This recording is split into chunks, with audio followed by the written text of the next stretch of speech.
L'idée, c'est que tu m'as dit tout à l'heure, c'est dur quand on veut créer un univers de fantasy, Ouais. qu'on veut raconter ses Ouais. histoires, mais la fantasy, c'est très connoté Tolkien. Ouais. Et donc tu me disais, comment se départager, ça passe par quoi pour ne pas être les elfes trop elfes tels qu'on s'attend de les avoir, les nains trop nains. Et pardon, ta question d'avant, c'était? Et comment par rapport à Tolkien, l'univers classique qu'on a en représentation, tu arrives à te démarquer dans ton univers et ton lore en fait.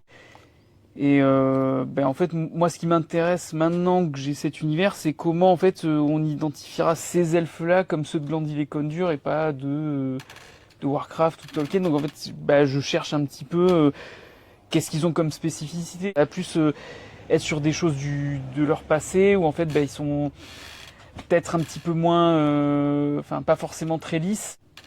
Si je te dis vin et elfe, c'est quoi?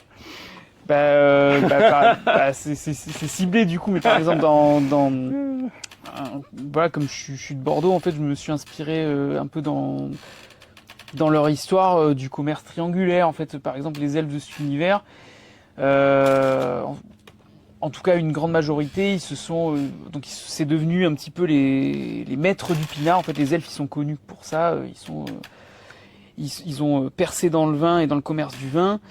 Mais en fait, la manière dont ils se sont enrichis Et par très rapport au vin, contestable, c'est ça. ça peut être un petit peu contestable, quoi. Il y a un côté, il y a des choses par rapport à l'esclavage, tout ça, et je trouve ça intéressant que t'aies ces persos-là qui font très propre sur eux, et au final, c'est pas des mecs toujours très reluisants, quoi.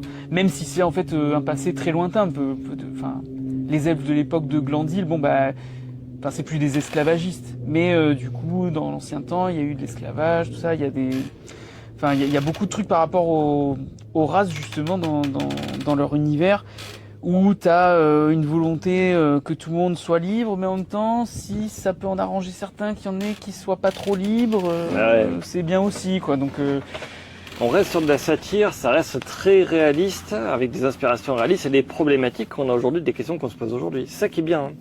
C'est que ça fait vraiment un parallèle à... Moi, c'est ce qui m'a vraiment accroché. c'est pas, on va parler de sujets parfois qui peuvent peut-être être un peu durs, mais on va arriver quand même à désamorcer le truc, en rigoler, et juste se dire, oui, mais il faut essayons de réfléchir un peu là-dessus, quoi. Mais c'est pas moralisateur, c'est vraiment plus soulever des questions et se dire, toi, qu'est-ce que t'en penses, quoi. À toi de voir là-dessus.